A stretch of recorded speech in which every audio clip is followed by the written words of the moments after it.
If you are honest, if you are with truth, then only you can help yourself and other also.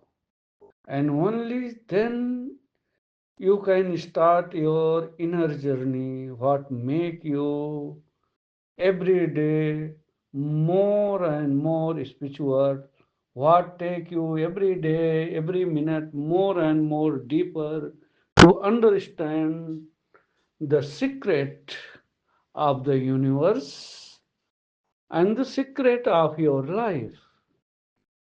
But for this, you need to be aware about your thought, about your words, what you talk, and whatsoever you do in your life.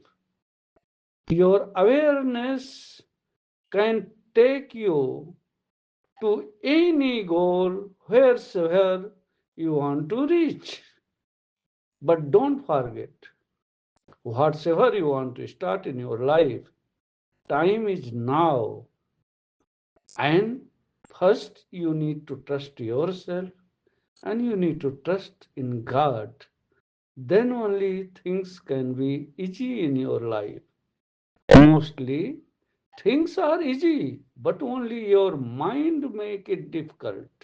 So be aware with your mind and try to live your life with your heart. You will find you can go with the wind. You can go with the flow of the river.